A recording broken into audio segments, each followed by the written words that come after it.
Su prodigiosidad quedó de manifiesto a los 9 años, cuando dirigió la orquesta de Interlochen en la Feria Mundial de Nueva York y la Filarmónica de Los Ángeles, donde compartió programa con el famoso director de orquesta polaco Leopold Stokowski. Lorin Maazel fue un grande de la batuta. En 1960 era el director de orquesta más joven de Europa. Fue director de la Ópera de Berlín, de la Sinfónica de Radio Berlín, de la Orquesta de Cleveland, la Orquesta de la Ópera de Viena, la Orquesta Sinfónica de Pittsburgh, la Orquesta Sinfónica de la Radio Baviera, de la Filarmónica de Nueva York, la Orquesta del Palacio de las Artes de Valencia y la Filarmónica de Múnich, que abandonó por razones de salud a principios de junio de este año. Según la crítica, ofreció un promedio de 5,000 conciertos y grabó aproximadamente 300 trabajos de los mejores músicos de la historia. Aunque su repertorio musical es muy amplio, se le considera un especialista en Mozart, Beethoven, Mahler, Sibelius y Richard Strauss. Y para hablar de la trascendencia de este excepcional director de orquesta que, según sus biógrafos, estuvo al frente de más de 200 agrupaciones y tuvo cerca de 7,000 presentaciones de ópera y conciertos, damos la bienvenida aquí al estudio a un músico y también director de orquesta, José Areán. José, cuéntanos, a principios de año tuvimos en febrero la noticia de que había muerto Claudio Abbado, un gran director, sin contar que abandonamos el año con Wojciech Kilar, y ahora tenemos también que informar la noticia de uno de los importantes directores de orquesta. Así es, bueno, pues es parte obviamente de la vida, es una desafortunada coincidencia que en este año se den estos decesos, en particular estos dos grandes, ¿no? Porque dos grandes reconocidos obviamente mundialmente, pero muy distintos, que desde dos trincheras casi opuestas, se podría decir, hacían música y practicaban también la política cultural, la gestión cultural. Personajes muy contrastantes, Abbado y Maazel, ¿no? Bueno, pues en este caso, un hombre de 84 años que todavía, que no estaba, aparentemente al menos no estaba enfermo, tenía todavía más de, creo que 44 conciertos solamente con la Filarmónica de Múnich programados para la próxima estación, estaba viajando por todo el mundo, es una persona que seguramente también ya a los 84 años le pasó factura esta vida tan intensa que llevaba. Los números son increíbles, ¿no? 5,000 presentaciones de ópera y de más concierto. de 300 grabaciones. 300 grabaciones, es decir, numeral, desde el punto de vista de la numeralia, es casi imposible imaginar lo que este hombre logró, lo que su presencia tuvo, marcó de una manera muy importante una serie de agrupaciones musicales. A la vez es un hombre muy controvertido, ¿no? Por muchas razones. Se rumoraban sumas absolutamente fuera de serie en sus contratos, sobre todo en los últimos años.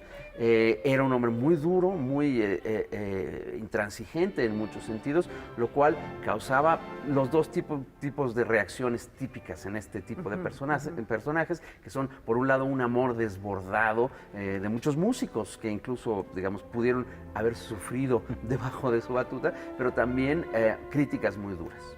Ahora, se da mucho con los directores de orquesta y tú lo debes conocer esto muy a profundidad al ser también director de orquesta, estas leyendas que se van forjando en torno a ellos. Se dice que, bueno, pues un músico, por buen violinista o pianista que sea, nunca será tan grande si no dirige, ¿no? ¿Qué caracterizaba a este hombre que pues ya quizá podemos decir que está en el Olimpo junto a Kleiber, junto a Toscanini? ¿Qué caracterizaba su batuta? Creo que la precisión absoluta, la ejecución prácticamente infalible del repertorio.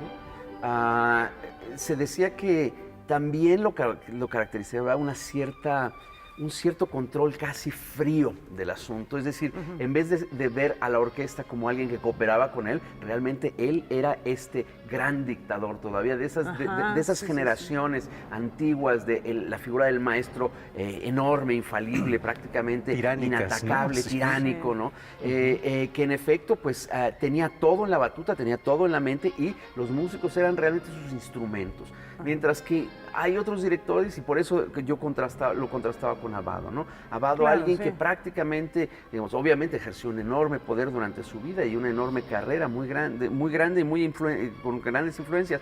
Pero Abbado es más reconocido y recordado por su manera cooperativa con los músicos, ¿no? Él siempre se borraba a sí mismo. A Abbado no le gustaba que le decían maestro, mientras que a Lorin Maazel quizás su sello principal es llámeme maestro. Entonces son dos maneras muy distintas de abordar en efecto la música. Y finalmente, bueno, desde mi punto de vista, la cooperación es definitivamente la manera en que, sobre todo el día de hoy, es realmente como se tiene que aproximar un director a una orquesta. Estos grandes leyendas del pasado, a la Toscanini, yo creo que probablemente Maazel sea el último de esos. De esa generación. Hay algo que se comenta a propósito de la obra de Maazel, que es su aproximación a diferentes autores, entre ellos Mahler. Y entre los grandes intérpretes de Mahler están Abbado, están Muti, están Solti, y tú también has hecho todas las sinfonías de Mahler. En ese sentido, conociendo la obra de Mahler y también escuchando a Maazel, ¿cómo era abordar, cómo era la forma de abordar? Me ruboriza en primer lugar que me pongas con nombres tan grandes y te lo agradezco.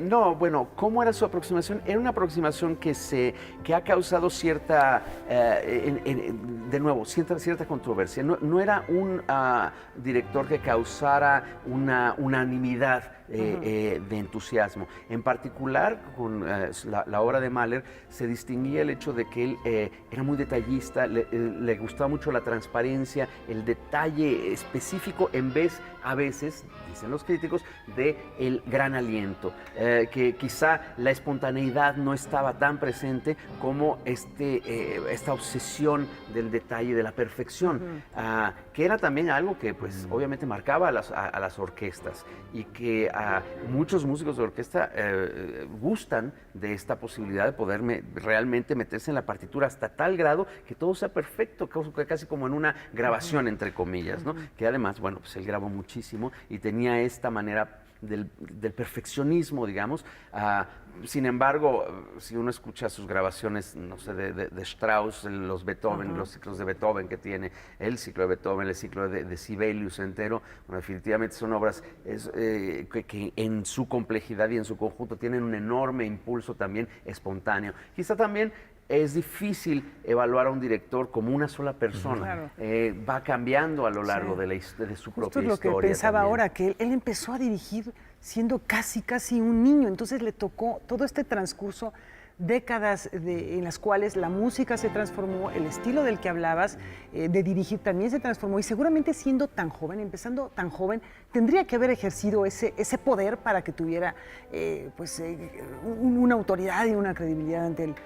Esto seguramente se transformó de manera profunda, ¿no? Seguro, pero... Uno ve las imágenes que estamos pasando ahora y bueno, pues sí vemos que son lapsos enormes, ¿no? Son lapsos enormes, una carrera, imagínate, de 75 años, literalmente, desde que su debut a los 9, ¿no? Hasta estos últimas presentaciones este mismo año. Yo creo que también una de las características específicas de Maazel es que se aproxima a las instituciones con un gran poder centralizador. Entonces, nuevamente, no era un hombre que cooperaba en ese sentido, era un hombre que mandaba, que ejercía el poder desde el podio, que ejercía también el poder desde sus nombramientos en orquestas tan importantes como Cleveland, Pittsburgh, New York, Nueva York, pero bueno, también eso causaba ciertos roces. Su contrato de 4 años en la Ópera Estatal de Viena fue cortado en solo 2, porque él se fue allí, digamos, diciendo no me dejan trabajar, yo vine no a compartir el poder, sino a hacer lo que yo tengo que hacer. Y entonces, bueno, son estilos muy particulares de ver la vida. Ahora, él también, hablando de esos cambios de los que tú decías en una vida tan larga, sin embargo, nunca aceptó la música contemporánea realmente como parte del mundo que se acercaba a él. Incluso él como compositor, pues suena música del siglo XIX prácticamente. Entonces, no es un hombre comprometido con la vanguardia en ningún sentido. Y creo que también su figura esta de gran director del pasado Claro, sí. reafirma esa misma impresión. Decimonónico, entonces. De alguna manera, sí. Rápidamente, José, ya a manera de despedirnos y también como una invitación a nuestro público que no esté lo suficientemente involucrado con la obra de Mazel, ¿cuáles serían aquellas orquestas con las que mejor sonó? Yo creo que está identificado sobre todo con la figura de Cleveland, por un lado, con New York, con Nueva York, que es la New York Philharmonic en su momento. La Filarmonia tiene también una serie de grabaciones importantes con ellos. Tiene grabaciones operísticas de primer nivel, incluso algunas que fueron discutidas también, como ese Otelo de Zeffirelli, tiene por ahí, o la Carmen también que hizo con Plácido Domingo, que está ya concebida también como para el cine. Entonces sí era un hombre que veía la parte del cine, la parte cinemática, la parte tecnológica como parte de lo que hacía, y por supuesto también las grabaciones lo utilizaba. Pero yo querría pensar que sobre todo Cleveland, Nueva York, algunos grandes momentos también como director de los conciertos de Año Nuevo con la Filarmónica de Viena son muy recomendables. Perfecto. Y en España también trabajó. Por supuesto, muchísimo, ¿no? trabajó mucho, pero en también, Valencia. Ajá. Sí, en Valencia, pero también muy criticado por lo mismo. En un momento de crisis, él seguía demandando la misma cantidad de dinero que se consideraba casi obscena en un momento en donde prácticamente estaba a punto de caerse todo el tinglado. Habiendo dicho eso, sí defendió, por supuesto, los presupuestos de una manera casi violenta, se diría políticamente hablando. Bueno, pues ahí también queda como una recomendación para acudir a estas grabaciones, para escucharlo, para bueno, pues esta herencia que deja desde el punto de vista musical, tenerla presente. Por supuesto, y hay que aproximarse a su figura porque realmente fue muy importante en el siglo XX. Muchas gracias, José. Gracias, contrario. José. Hasta pronto. Vamos a hacer una pausa. Quédese con nosotros. Al regresar conoceremos al amigo del perro cojo.